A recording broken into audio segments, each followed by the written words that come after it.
I never imagined I'd become the prime target of our HOA president's fury, but here we are. My name is Daniel, and I've lived in Oakwood Estates for 3 years now. It's a pleasant neighborhood with tidy lawns, uniform houses, and an HOA that enforces rules with an iron grip.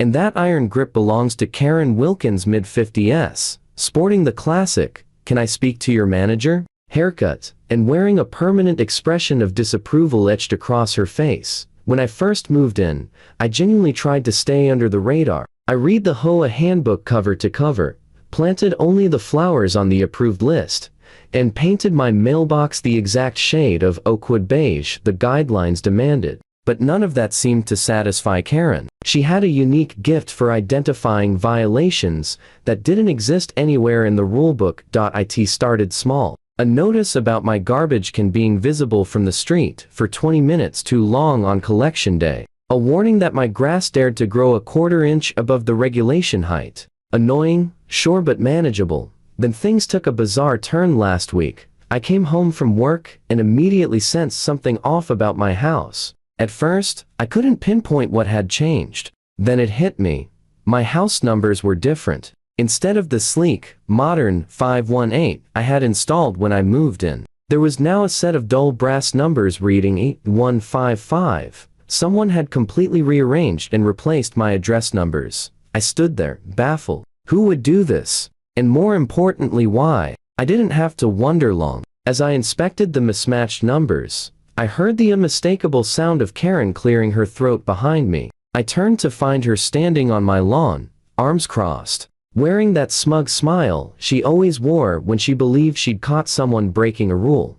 "I see you've noticed the change," she said, her voice dripping with self-satisfaction. "Your modern numbers weren't in compliance with HOA aesthetic guidelines. Section 12, paragraph 4, clearly states that all house numbers must be traditional in style and between 4 and 6 inches in height. Yours were too. Contemporary." I took a slow breath, fighting the urge to roll my eyes. "Karen, check the guidelines before installing those numbers 3 years ago. There's nothing in there about the style of house numbers." She reached into her designer handbag and pulled out a laminated copy of what she claimed were the updated HOA guidelines. "Perhaps you should read the revised version. The board voted on these changes last month." She pointed to a highlighted section with a manicured finger. I skimmed the page and immediately spotted something odd. The document was dated last week, not last month, and the section about house numbers was in a noticeably different font than the rest of the text. Something was definitely off. "I never received notice about any changes," I said evenly. "And regardless, you can't just enter my property and replace my house numbers without permission. That's trespassing." Karen's cheeks reddened, but she tried to hold her authoritative stance. "As HOA president, I have the authority to remedy violations. It's in the bylaws." "Then show me exactly where it says you can enter private property and alter someone's home without consent," I challenged. Keeping my tone calm despite my growing frustration, she scoffed. "I don't have time to educate you on HOA protocols. The numbers have been changed. They're now compliant. End of discussion." She spun around and stomped off, her expensive heels clicking sharply against the sidewalk. "One more thing, Karen," I called after her. "Tampering with address numbers is illegal. They're not just decorative, you're interfering with emergency services." She waved a dismissive hand without looking back. "Don't be dramatic, Daniel. It's just numbers." What Karen didn't know was that I'm a municipal code enforcement officer for the neighboring city. I deal with violations, permits, property standards, and yes, address regulations every day. I knew exactly where the law stood on all of this.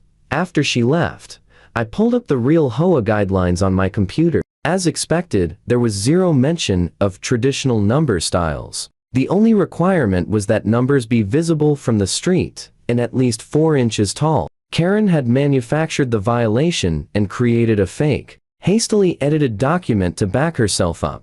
The next morning, I restored my original numbers and installed a small, discreet security camera aimed at my front door. I had a strong feeling Karen wasn't done, and I was absolutely right. That evening, my camera recorded her creeping up to my door with a screwdriver and yet another set of brass numbers. The same generic ones she'd slapped on before. That was the last straw. I printed out the relevant sections of the municipal code regarding address tampering, along with screenshots from my camera. Then I drafted a polite but firm email to the entire HOA board outlining Karen's unauthorized entry onto my property and her illegal alteration of my address. I explained the safety risks that incorrect house numbers posed for emergency responders and included links to the ordinances that prohibited such actions. Naturally, I made sure Karen was CC'd on the email. Professional courtesy. The next day was Saturday. I was trimming my hedges when I saw Karen marching down the street toward my house, phone clutched angrily in her hand. Her face was nearly crimson, and she radiated fury. Several neighbors paused their own weekend routines to watch. "How dare you send that slanderous email to the board?" she screeched, not even attempting civility. "You've made me look like a criminal." I set down my garden shears and faced her. "I stated the facts, Karen. You entered my property without permission and tampered with my address numbers, which is illegal. I have video proof. I am the HOA president," she shouted, her voice reaching a pitch that probably echoed across the neighborhood. "I have every right to enforce compliance." By now, a handful of neighbors had wandered closer pretending to check their mail or pull weeds, but clearly listening in. "Being HOA president doesn't put you above the law," I answered calmly. "The HOA has no authority to trespass or alter private property without consent. And changing address numbers is a serious safety violation. If emergency services can't find my house because the numbers don't match their system, that could be life-threatening," I said firmly. Karen scoffed with exaggerated theatrics. "Oh, please. You're being ridiculous. It's just house numbers. Stop making such a big deal about nothing." "It's nothing," came a voice from behind her. We both turned. Mr. Jenkins, our retired firefighter neighbor from 2 doors down, was standing with his arms folded. "He's right, Karen," he said, his tone calm but firm. "Address numbers are critical for emergency response. We're trained to look for the exact numbers we're given. Wrong. Numbers cost precious minutes." Karen's eyes narrowed at this unexpected betrayal. "This doesn't concern you, Bill," she snapped. "Actually, it concerns the whole neighborhood," said another voice. Mrs. Rodriguez from across the street had joined the growing circle of witnesses. "If you're entering people's property and changing things without permission," she added, "we should all be worried." I could see Karen slowly realizing she was losing her grip on the situation. This is absurd," she sputtered. "I was acting in my capacity as HOA president to maintain neighborhood standards." "Show us in the bylaws where it gives you that authority," I suggested calmly.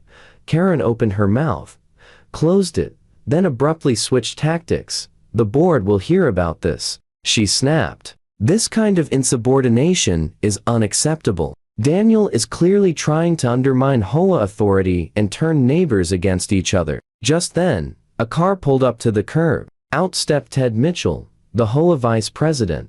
Karen's face lit up as she'd just been handed divine backup. "Ted, perfect timing," she announced triumphantly. "Daniel here is spreading false accusations about me while I'm trying to enforce our standards." Ted looked uncomfortable as he walked toward us. "Actually, Karen, that's why I'm here." Karen blinked. "What? Why?" "We've called an emergency board meeting this afternoon," Ted said. "The board has some concerns about your actions." Karen's smug expression cracked. "What concerns?" After Daniel's email, several other residents came forward with similar complaints, Ted explained gently. "People say you've been entering their property without permission or inventing violations that aren't actually in our guidelines." He shifted awkwardly. "Plus, the legal implications he mentioned about address tampering are serious. The HOA could be liable."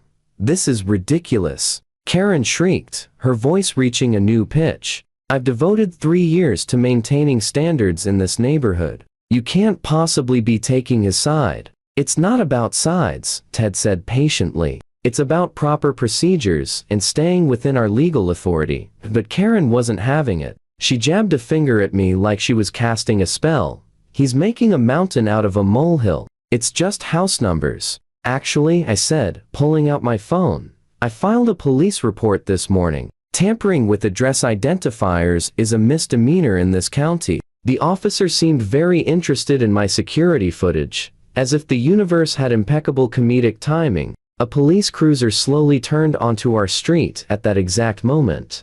Karen's face drained from furious red to chalky white in seconds. You called the police?" she whispered hoarsely. "Over house numbers? Over trespassing, corrected, and tampering with safety equipment. Address numbers are considered critical infrastructure for emergency services." The cruiser parked. The officer stepped out and approached the small crowd. "Is there a Karen Wilkins here?" he asked. Karen raised her hand weakly. Her earlier confidence had evaporated. "Ma'am, I need to speak with you regarding a complaint filed about property tampering and interference with emergency identification markers," the officer said professionally. "We have video evidence of you removing and changing house numbers without the homeowner's permission."